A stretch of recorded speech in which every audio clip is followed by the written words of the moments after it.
Hey, I'm Linda. Welcome to the Happy Place Homestead.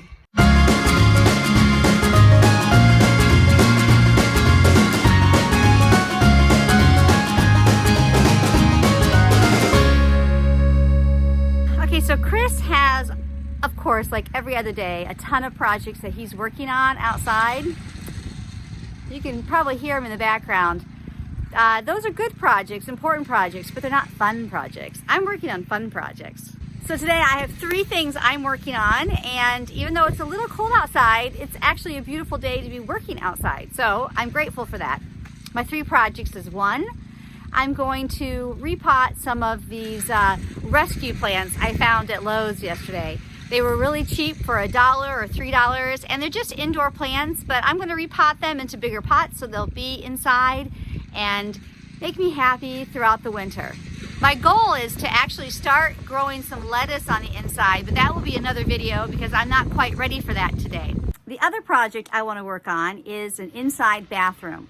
This bathroom is pretty disgusting, and we have big dreams for a complete overhaul, but we don't have time or money to work on that right now. So I just feel like little improvements oftentimes make big differences in rooms. And so my goal will be to wallpaper it and paint it and add some shelving. But today what I'm working on is the countertop. I got an inexpensive countertop and an inexpensive sink, but it just makes a big difference. And so my project today is working on the countertop and getting ready for my shelves. I have 2 shelves I want to hang in there, so I need to cut them and sand them and stain them. And then I'm going to give you a complete before and after at some point when I get this done, hopefully within the week. P.S. Let me just say, I am so grateful that you guys are understanding of the fact that we live just a real life. I didn't do anything to prepare for this video other than get my tools ready to actually work, because what I want to focus on is the work I do today, not making myself look really pretty for a video. Even though I like looking pretty for a video, this is me. This is me on a Saturday morning. I slept in, I woke up, I ate breakfast, and I'm outside. I haven't done anything to makeup. I don't know if I've even brushed my teeth, but this is me. This is the real me, and I hope you appreciate that. There's no putting on airs here. This is real homesteading life. So let me introduce you to a couple of my new friends here. These little plants I got for $1 a piece at Lowe's. And aren't these beautiful? I'll put the name of them in the description down below, but they are tropical, which of course we're in central New York. We don't do tropical outside here, but they'll look nice inside in front of our big beautiful sliding glass window on the 2nd floor. They'll get some warmth and some good light there. So I'm excited about including these. These guys were $3 at Lowe's, and I think they'll just bring me a lot of pleasure and joy this winter, so it's a good investment. So not only have I not spent a lot of money on the plants, I'm not spending a lot of money on the pots or the dirt. I have all my recycled dirt that I've taken out of my pots that were growing all summer long. I'm going to use this old soil, and then I will add fertilizer to it. But I've made my own fertilizer out of Comfrey. So it's called Comfrey Tea. It's been soaking for a couple months now in a 5-gallon bucket. And I will dilute that into a little bit of water and spray that onto the plants once it's done. So that will help add some nitrogen back into the soil that probably has lost a good amount of its nitrogen because it's been put to use all summer long. So I've recycled soil. And then I have recycled pots. I have, again, through the summer, collected as many of these old pots as I could. There's been some beautiful, generous people who've donated them to me. So I have old pots, old soil, cheap plants to bring me delight throughout the winter.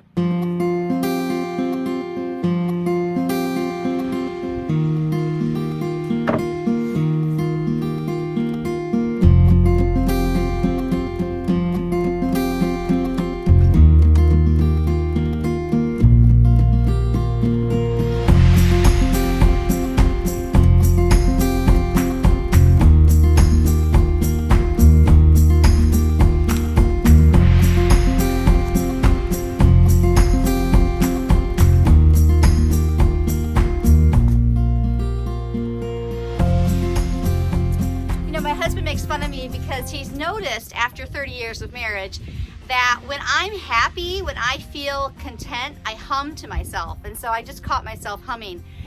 Playing in the dirt, being out in nature, being outside, really makes me happy. And so I'm humming to myself. I've come a long way as a gardener. I still have a long way to go. And this next year with our new garden, our new vegetable garden, will be a good test to see how far I've actually come. But one thing I have learned, and to some of you it might be a no-brainer, but to others it might not be something that you've thought of before. But when you buy plants at a store, you know, they come in these little pots, sometimes even bigger ones, sometimes even nicer ones. Like these guys came in these nice terracotta planters. And so my temptation with this would be to leave it in this pot. Now look how this pretty plant, and it came in a nice pot, and I'm gonna leave it in this pot. But then they never do well. They would never grow well. And what I finally realized is that you have to actually repot plants that you buy at the store. So oftentimes, even if they come in nice decorative plants or nice decorative planters, and the reason you have to repot them is because they've been growing in this pot since they were probably seedlings. And so they're pretty root bound. They need to be potted into something bigger to give it space to grow. And you will find that your indoor plants will last a lot longer if you give them more space to grow. And they'll be healthier and happier, and you will be too. So just keep that in mind. Even if it's a decorative pot, you might have to put it into something new. That's why it's a good reason to hold on to your old pots. So this beauty is all finished, and it will get its Comfrey tea fertilizer after I'm done. I like the green pots to go with the yellow-green plants. Next year, I'm hoping to have a potting house to do this in, so I can keep the mess in one location and not all over my deck. And then I'll have a greenhouse to put other things in too. But thankfully, this house, as awkward as it has a nice sunroom that I will be utilizing a lot this winter.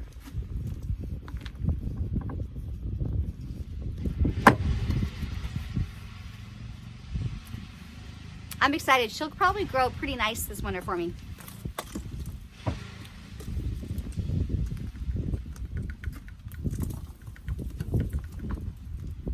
Oh, all right, so this one it's pretty little purple. It's called the White WAFFLE Plant. Again, I'll put that down in the comments, but because it has this purple, I wanted to give it a colored pot that would accent that, but all I have is blue. It's kind of a bluish, purplish pot. And I'm giving this one a little bigger pot because I'm hoping this one actually grows a lot bigger because it's just kind of cool looking.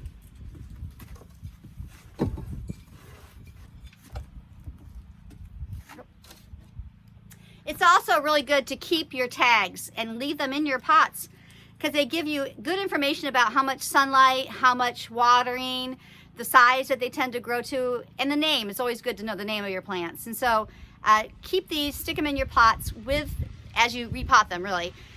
And that will be a good thing to do. Gold dust, that's what the other one is.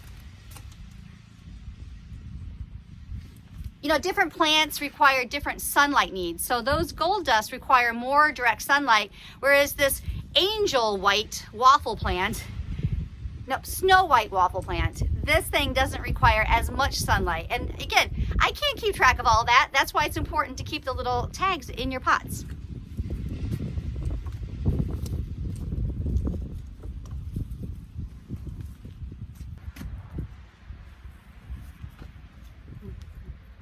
Another one done.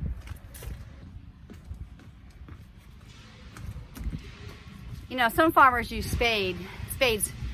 This is actually a scoop for like animal feed. We use scoops like this to scoop out grain for the chickens or the pigs. But of course I got myself a bright pink one for my garden. It gets a good amount of dirt in one scoop. So I'll be using that now because these pots are bigger.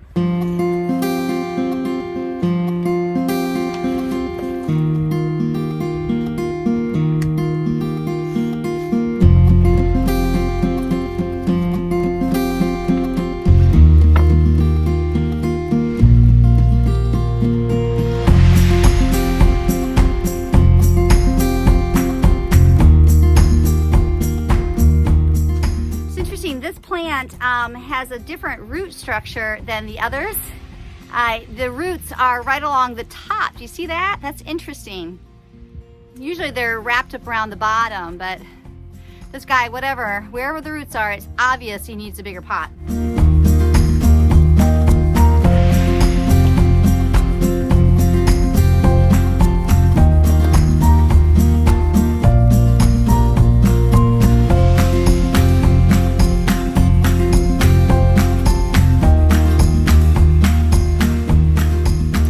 I'm excited about this plant, and in this pot, it won't tip over.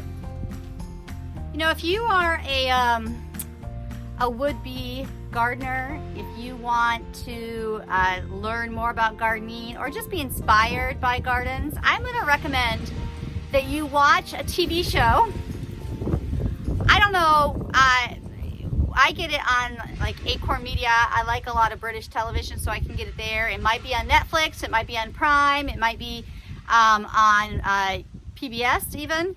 But it's called Gardener's World. It's been around forever and ever. Monty Don, who we've talked about before on our channel, Monty Don is the host, and it's so inspiring. But his approach to gardening is just beautiful. It makes you feel like you can do it, you know? It makes you feel accomplished. And what's really cool about the series is that it walks you through an entire season. It starts in spring and ends in fall, and every single week it gives you tips on how to continue your garden throughout that season. So now obviously I'm binge watching it, so I'm not sticking to the seasons, but it's so inspiring. I learn something every single time. But of course my kids make fun of me because it's kind of like, you know, like old time PBS. It's really slow, it's peaceful, but I like watching it right before I go to bed because it just makes me happy. There's a theme here, right? Plants make me happy. Okay, I'm going to take you over here and show you my compost tea, or my Comfrey tea that I made a couple months ago. I'm really kind of frustrated that I didn't actually date it when I made it. I didn't put the date on the bucket. I like to date everything that I do, but I didn't. So I don't know exactly how long it's been going, but it's been going since the summer, since my Comfrey was in full bloom. So nice. Hey Joe, can you get me a stick? Like gross? It does smell kind of bad. They say it smells bad, but I haven't noticed it. But of course, you know, I am used to cow poo, so. Yeah, that one on your left.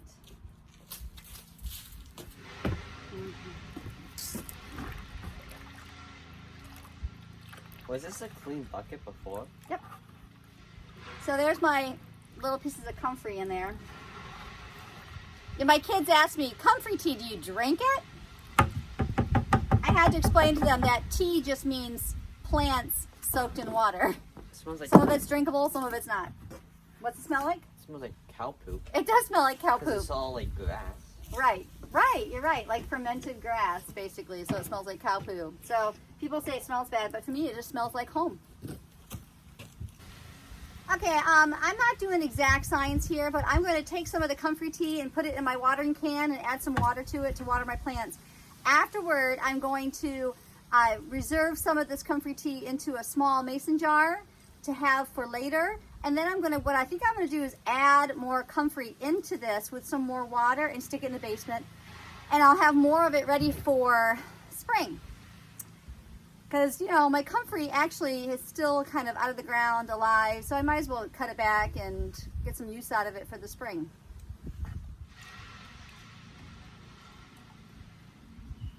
It's a concentrate. I don't think I'll need a lot. So just a little bit. And then our water.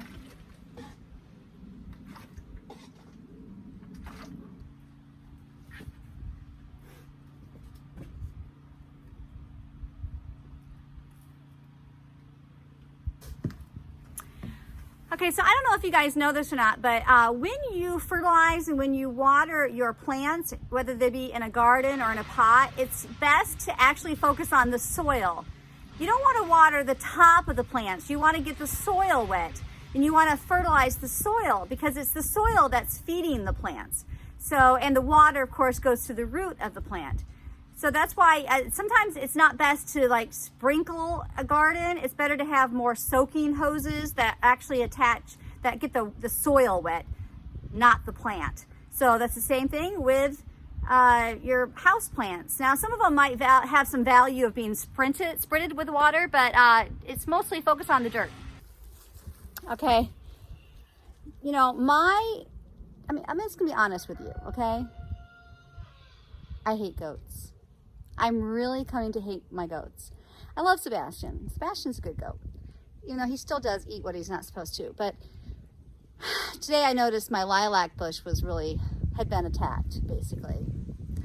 And again, in full disclosure, I usually yell pretty violently at my husband when that happens. But here's another example of why I hate goats. Here's my Comfrey plant. This thing just a couple days ago was huge. It's huge. I don't know if you guys can see that. Let's see. Can you see it? It was huge. But obviously it's been chewed on. So I'm gonna try to get what I can out of this. But it's not a lot. I think I have a little bit over there. I'll grab that too.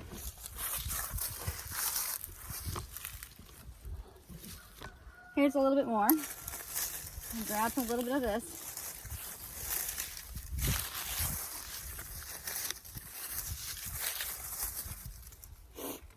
But anybody want any goats? So I'm just gonna rip them up. I don't want leaves. I don't want like maple leaves in there. Gotta get those out. But I'm just gonna rip them up and stick it in there.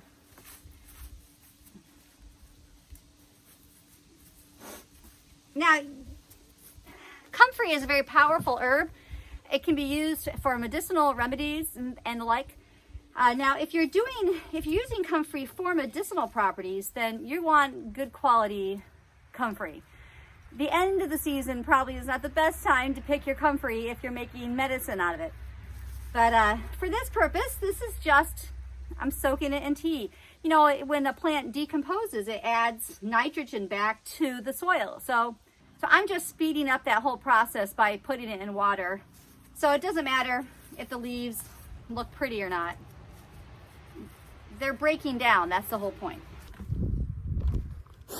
I have one more spot that I want to look and see if that has been eaten. I have comfrey growing by my chicken coop, and I've never noticed the chickens eating it.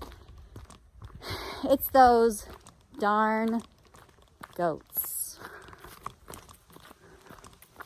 All right, well, it doesn't look like they've been eaten, but again, it's not the best looking comfrey here. See? It's pretty looking. But again, all I'm doing is I'm wanting it to decompose in water. So if you're using it for medicine, not a good idea. But for what my purposes are, it's just fine.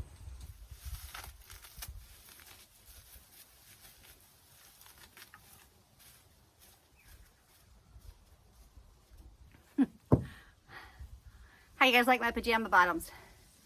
My Christmas pajama bottoms that I'm farming in today. It's top class farming wardrobe. Only the best for you guys, only the best. But here I have 2 little jars of Comfrey tea. And maybe I should strain it, but I think at this point I'm not gonna worry about that. But this will get me through the winter with all my indoor plants. They all need some type of fertilizing because they're all potted in soil that I have used from someplace else. So recycled soil is great, but you do need to feed it. So Comfrey tea is a great way to do that. It's natural, it's not been mined, it's not harmful to the environment, and it's really good for your plants. So I'm set on that project. Comfrey tea going to the basement. So here is my wonderful sliding window that goes out onto the roof of the garage. But see, I've gotten some plants already here. Joe's grabbed some and pulled them up here for me. Here's my movable standing desk. So that doesn't stay there. And then also the boys brought up for me this table that was in the barn. It will go into the sunroom, which is behind the curtain. Behind the curtain is the sunroom. But we have a curtain because the sunroom leaks hot air, cold air comes pouring through it. So we have the curtain there. We need to put a French door there eventually. But this is my spot. And behind the curtain is the sunroom. And it is, right now, where at least one child exercises. And my table will come in here. This is where my lettuce will grow this winter. Don't forget that we do greatly appreciate you liking and subscribing to our channel and commenting. Let us know. We'd love to hear from you. We love engaging with our viewers. So let us know what you're doing even for the winter in a garden or inside your house. If you have tips for me, I'm happy to take them. So please like and subscribe. We are on to the next project. And this is an 8-foot, it's a 2 by 8 by 8 piece of wood. We're gonna cut it in half and stain it. And then hopefully tomorrow I'll be able to hang it in the bathroom. But first I have to wallpaper the bathroom in order to hang it. So today's project is getting this cut in half and stained.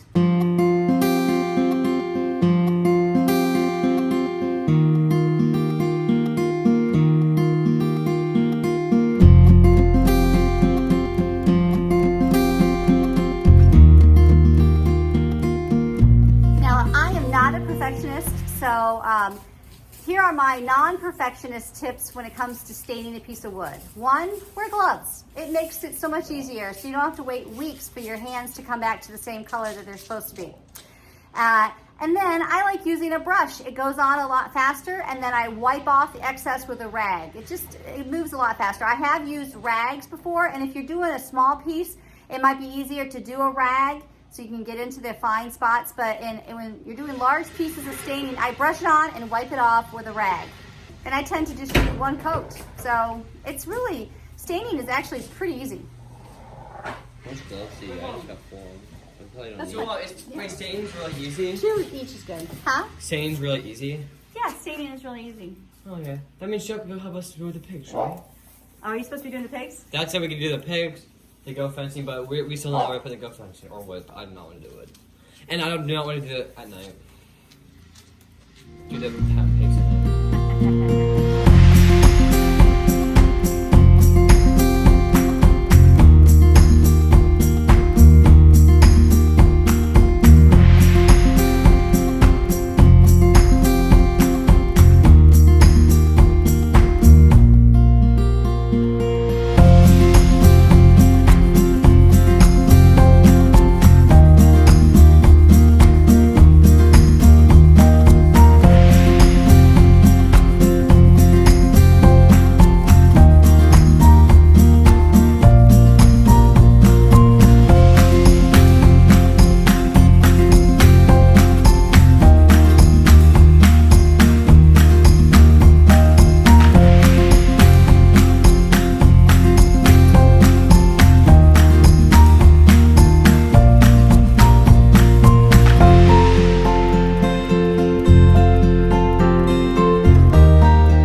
One is that it really is important to wipe the wood with a rag after you coat it, and even after you finish the piece, because there will be drips. The stain will like drip along the side, and those drips stain and dry like drips. They look like drips, and so you don't want that. So wiping, continuing to, wiping, checking all the edges of the piece that you're working on to making sure that, like right here, you can see how that kind of like that smudge there? I don't want that smudge because it will dry like that.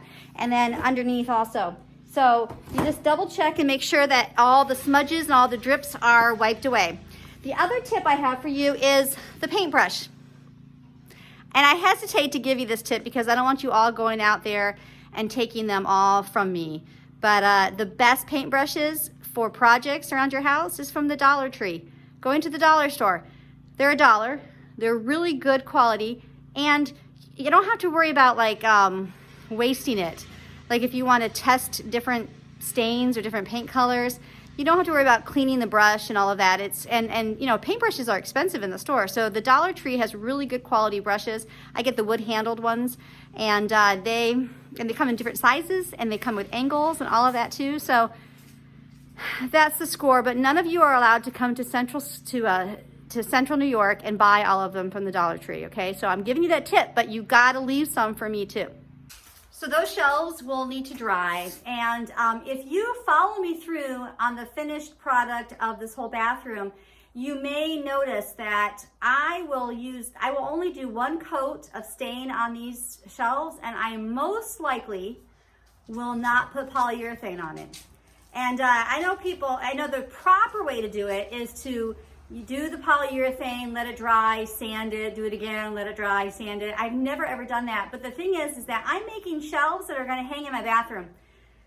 Honestly, I don't really care. They're gonna be high shelves. They're not gonna be used on a regular basis. They're really meant for storage. And so I don't really care about the water protection of the wood. If you are making a table, like an end table or a dining room table, then you definitely need to put a coat of polyurethane over it. But in this case, I'm not. Remember, you're watching a channel with someone who's not a perfectionist. I do a lot of stuff like this. This is not the first thing I have done a lot of staining and stuff like this in my whole life, and I do what works for me. And so don't get caught up in the perfection of something. Figure out what works, what's important to you, and you know what? If the worst comes to worst, you decide that oh my gosh, maybe I really need to put polyurethane on these shelves. Or I could always take them off the wall and do them next summer when it's warmer and the polyurethane will dry faster and better. So just don't get caught up in the perfection of it. I would always encourage you just to go for it. Do something. Who cares if you have to do it again? Who cares if you have to fix it later?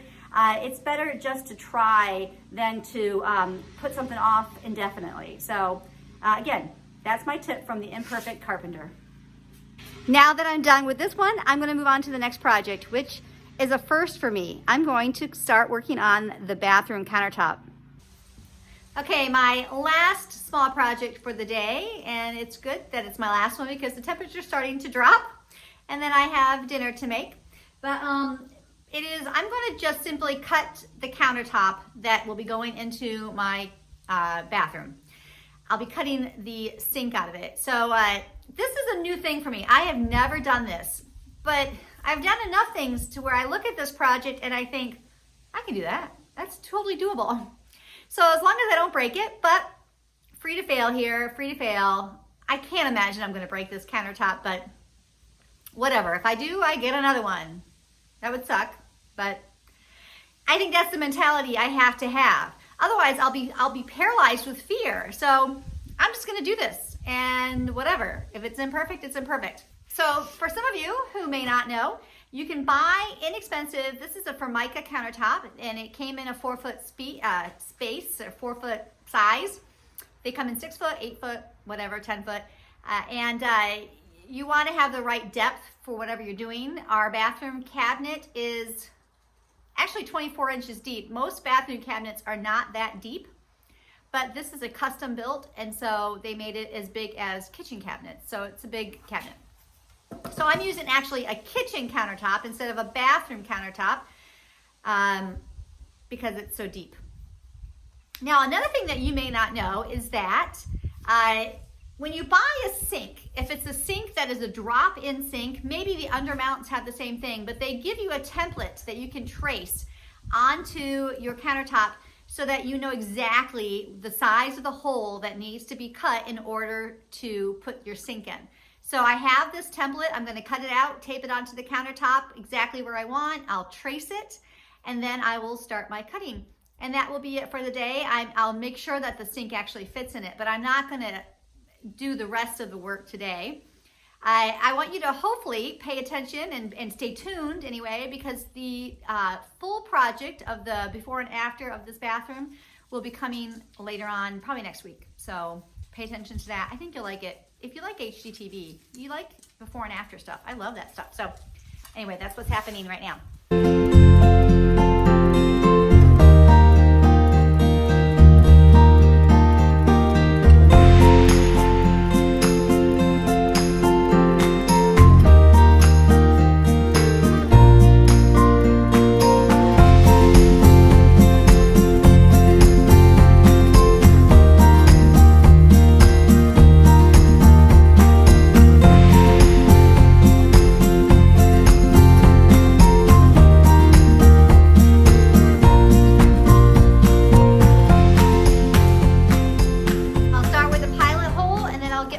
jigsaw out to finish the rest of it.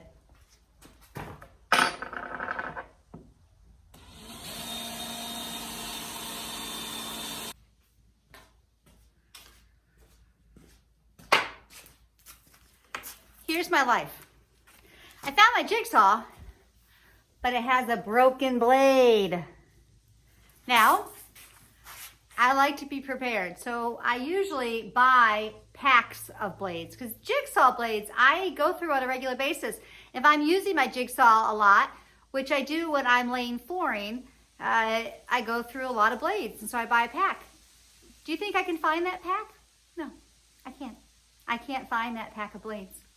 So I'm going to ask my son Joe, who I call him my tool librarian. So if he can't tell me where these blades are, we're going to have to call it for the day because I'm not running to the store. I'd rather go in and work on dinner. So, so typical. Haha, found them. Joe was able to point me in the right direction, so that's pretty cool. I always am prepared. Multiple blades. Because jigsaw blades break pretty easy. All right, so I'm going to use the one that will give me a decently clean cut, and hopefully I won't break these, but I got to first replace the old blade with a new one and get started.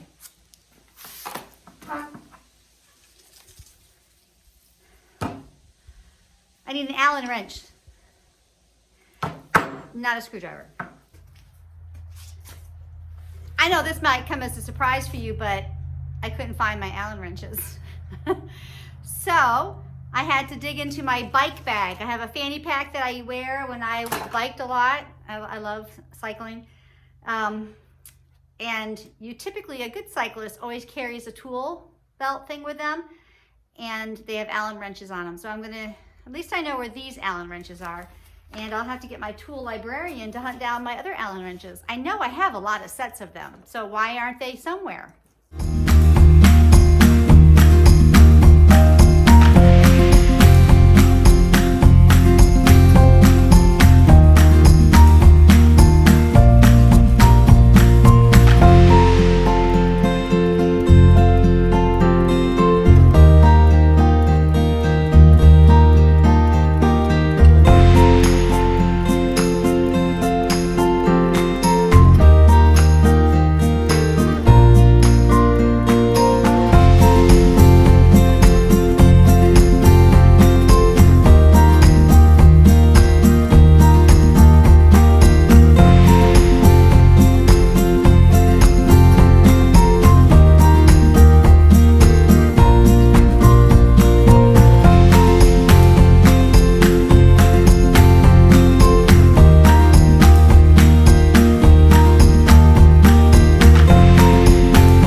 I'm calling it quits today. My sink fits inside the hole. That's a plus. And tomorrow I will work on the rest of that bathroom, wallpapering, putting in the sink, the cabinet, all that kind of stuff. So I'm excited. Stay tuned for that video. So thanks for watching and tune back again later. Take care.